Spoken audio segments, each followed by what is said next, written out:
இன்னைக்கு LeetCode problem solving videoல நம்ம solve பண்ண போற SQL question average time of process per machine. இதுல activity னு ஒரு டேபிள் இருக்கு. அதுல machine ID, process ID, activity type, timestamp இந்த டேட்டாலாம் நம்மகிட்ட இருக்கு. The table shows the user activities for a factory website. Machine ID, process ID, activity type is the primary key. இந்த மூணு காலமும் சேர்ந்து தான் primary key. Machine ID is the ID of a machine. So, ஒரு factory website இருக்கு. அதில் வந்து நிறைய computers இருக்கு. அந்த ஒவ்வொரு கம்ப்யூட்டருக்கும் ஒரு machine ID assign பண்ணியிருக்காங்க.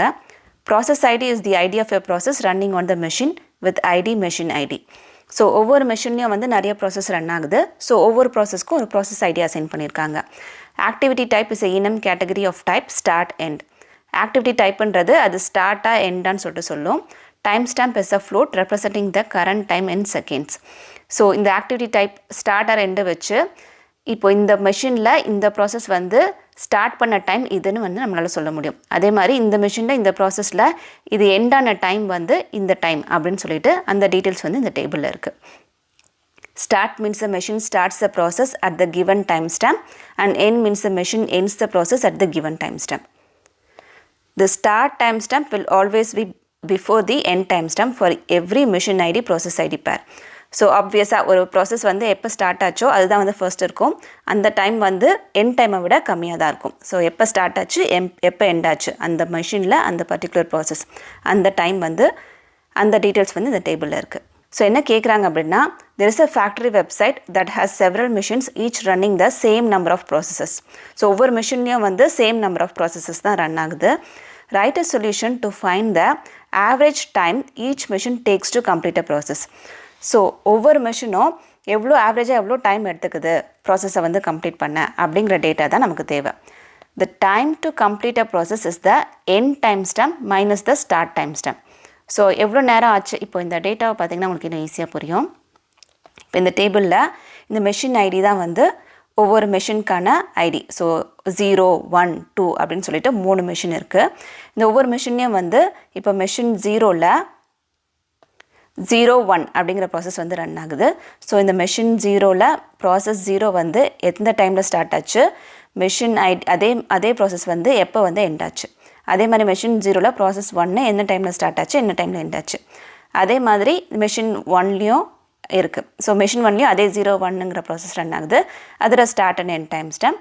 அதே மாதிரி மெஷின் 2ல் அதே ப்ராசஸ் 01ன்றது ஸ்டார்ட் பண்ண டைம் ஸ்டாம்ப் எண்ட் பண்ண டைம் ஸ்டாம்ப். இந்த டேட்டா இருக்குது.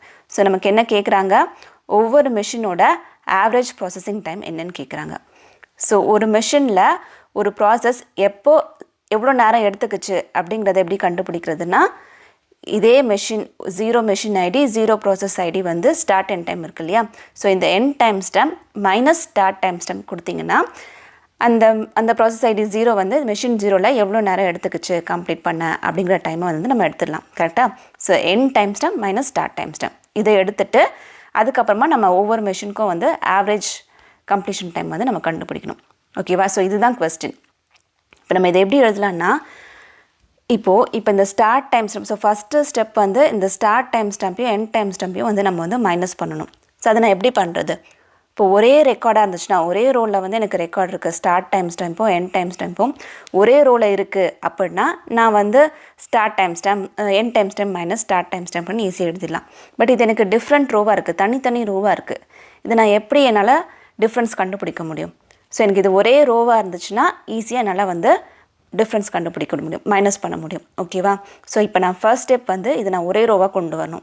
எப்படி நான் இதை ஒரே ரோவாக கொண்டு வர்றது, அதுக்கு நீங்கள் ஜாயின் யூஸ் பண்ணலாம், இல்லாட்டி விண்டோஸ் ஃபங்க்ஷன் யூஸ் பண்ணலாம். நான் இந்த பர்டிகுலர் எக்ஸாம்பிளில் ஜாயின் யூஸ் பண்ண போகிறேன். ஓகேவா. ஸோ நான் எப்படி ஜாயின் பண்ணுறது, என்கிட்ட ஒரே ஒரு டேபிள் தான் இருக்குது. அப்போ நான் எப்படி ஜாயின் பண்ணுறது, அதுக்கு தான் செல்ஃப் ஜாயின்.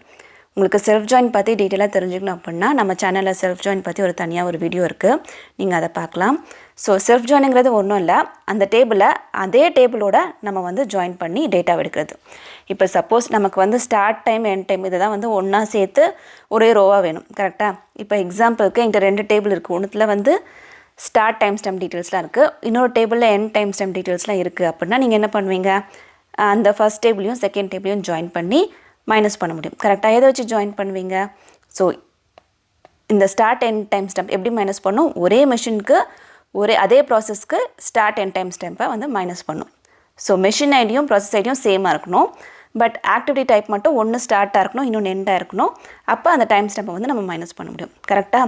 ஸோ அது தனித்தனி டேபிளாக இருக்கும் போது நம்ம அப்படி ஜாயின் பண்ணுவோம். ஒரே டேபிளாக இருக்கும் போது அதை எப்படி ஜாயின் பண்ணான்னு பார்க்கலாம். இப்போ செலக்ட் ஃப்ரம் டேபிள் நேம் என்னது? ஆக்டிவிட்டி. ஆக்டிவிட்டி இதுக்கு நான் அலையஸ் நேம் வந்து A1ன்னு கொடுக்குறேன். ஜாயின் அதே டேபிளோட தான் ஜாயின் பண்ண போகிறேன். ஆக்டிவிட்டி இதுக்கு அலையஸ் நேம் A2ன்னு கொடுக்குறேன் டிஃப்ரென்ஷியேட் பண்ணுறதுக்கு. ஆன் எப்படி இருக்கணும், எப்படி ஜாயின் பண்ணணும்? மெஷின் ஐடியும் ப்ராசஸ் ஐடியும் எனக்கு சேமாக இருக்கணும். So A1 dot machine ID is equal to A2 dot machine ID and process ஐடியும் எனக்கு சேமாக இருக்கணும் இல்லையா? A1 dot process ID is equal to A2 dot process ID.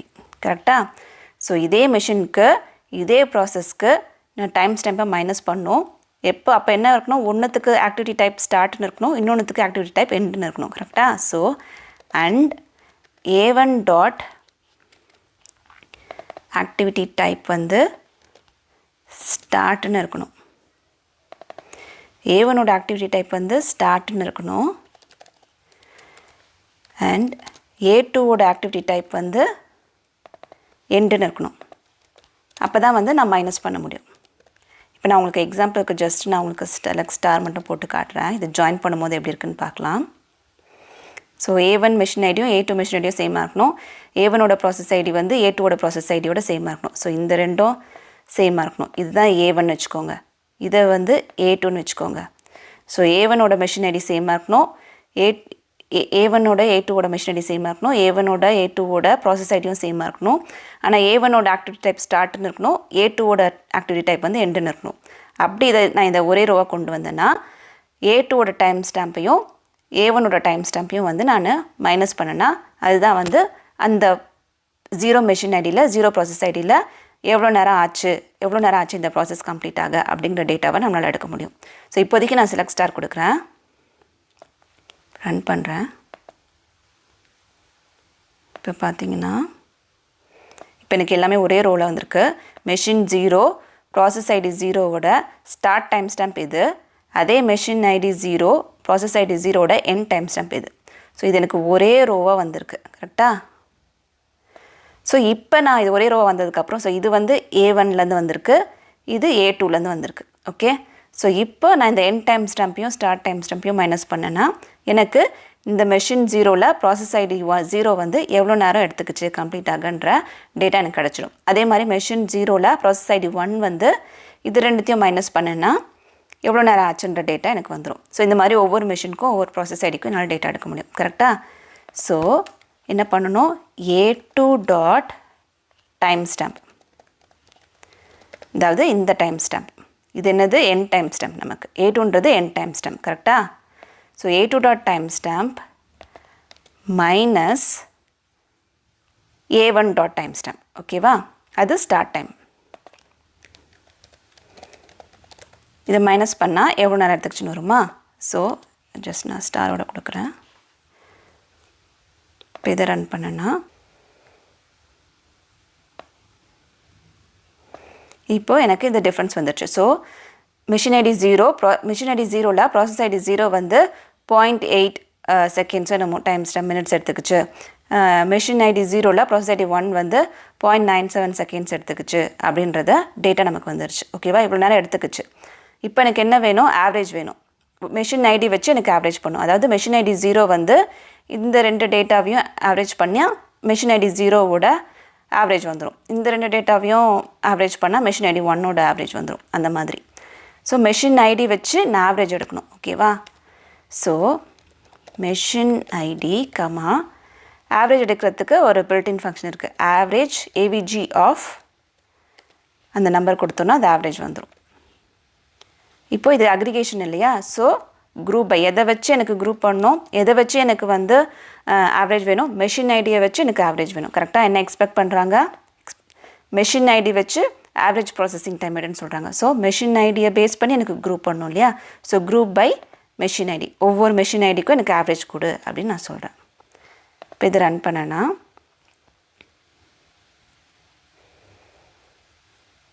Okay column machine ID in field list is ambiguous. So machine ஐடிங்கிறது 2 டேபிள்லையும் இருக்குது இல்லையா? So நம்ம ஸ்பெசிஃபை பண்ணணும். A1 டாட் மெஷின் ஐடின்னு கொடுக்குறேன். ரெண்டும் ஒன்று தான். நான் இங்கே A1 மெஷின் பண்ணுறேன் டாட் மெஷின் ஐடி. ஸோ எந்த டேபிளில் இருக்க மெஷின் ஐடின்னு சொல்லிட்டு அது கன்ஃபியூஸ் ஆகுது, A1 A2 ஸோ அதனால் ஆம்பிகுவஸ்ன்னு எரர் காட்டுது. ஸோ A1 டாட் மெஷின் ஐடின்னு கொடுத்துருக்கேன். இப்போ இது ரன் பண்ணுன்னா எனக்கு வந்து மெஷின் ஐடி 0வோட ஆவரேஜ் டைம், மெஷின் ஐடி 1ஓட ஆவரேஜ் டைம், மெஷின் ஐடி 2ஓட ஆவரேஜ் டைம் வந்துடுச்சு. இப்போ என்ன பண்ணணுன்னா, என்ன மிஸ்டேக் காட்டுதுன்னா, இதை வந்து ப்ராசஸிங் டைம்னு ரீநேம் பண்ணணும். ப்ளஸ் கொஸ்டின் என்ன கேட்டிருக்காங்கன்னா, ரவுண்டட் டு 3 டெசிமல் பிளேசஸ், அதாவது டெசிமலுக்கு அப்புறமா 3 டிஜிட்ஸ் தான் இருக்கணும். நம்மக்கிட்ட நிறைய டிஜிட்ஸ் இருக்குது. ஸோ அதை வந்து நம்ம ரவுண்ட் பண்ணணும். ஸோ ஃபர்ஸ்ட் இது கல்யாஸ் நேம் ப்ராசஸிங் டைம்னு கொடுக்குறேன். ஆஸ் இந்த காலம்க்கு ப்ராசஸிங் டைம்னு நேம் கொடுக்குறேன். ஸோ இதை ரவுண்ட் பண்ணுறதுக்கு ரவுண்டுன்னு ஒரு ஃபங்க்ஷன் இருக்குது. ரவுண்ட்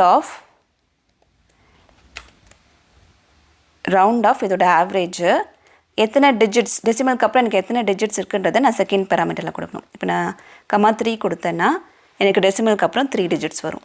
இதை நான் 2 கொடுக்குறேன் பாருங்கள். ஃபஸ்ட்டு 2 கொடுத்துட்டேன்னா டெசிமலுக்கு அப்புறம் 2 டிஜிட்ஸ் வரும். ரவுண்ட் ஆஃப் ஃபஸ்ட்டு பேராமீட்டர் அந்த நம்பர், கமா செகண்ட் பேராமீட்டரில் பாயிண்ட்டுக்கு அப்புறம் உங்களுக்கு எத்தனை டிஜிட்ஸ் இருக்கணும். இப்போ பார்த்தீங்கன்னா பாயிண்ட்டுக்கு அப்புறம் 2 டிஜிட்ஸ் இருக்குது. ஸோ நமக்கு 3 தான் கேட்டிருக்காங்க. ஸோ 3 டெசிமல் பிளேசஸ் ரன் பண்ணுறேன். இப்போ நமக்கு ஆன்சர் வந்து கரெக்டாக வந்துடுச்சு. நம்மளோட அவுட்புட்டும் எக்ஸ்பெக்டட் அவுட்புட்டும் மேட்ச் ஆகிடுச்சு. ஸோ ப்ராசஸிங் டைம்னு அலையஸ் நேம் கொடுத்துட்டோம். ஒவ்வொரு மிஷினுக்கும் அந்த ஆவரேஜ் ப்ராசஸிங் டைம் நமக்கு வந்து கிடச்சிச்சு. ஸோ நம்ம என்ன பண்ணியிருக்கோம், நமக்கு டேட்டா ஸ்டார்ட் டைமோ எண்ட் டைமோ வேறு ரெக்கார்டில் இருக்குது. ஸோ அதை ஒரே லைனில் கொண்டு வரதுக்காக நம்ம செல்ஃப் ஜாயின் பண்ணியிருக்கோம். ஸோ செல்ஃப் ஜாயின் பண்ணும்போது எதை வச்சு ஜாயின் பண்ணோன்னா, எனக்கு ஒரே மெஷின் ஐடிக்கு ஒரே ப்ராசஸ் ஐடிக்கு ஆக்டிவிட்டி டைப் வந்து ஒன்றுத்துக்கு ஸ்டார்ட்னு இருக்கணும், ஒன்றுத்துக்கு எண்டுன்னு இருக்கணும்.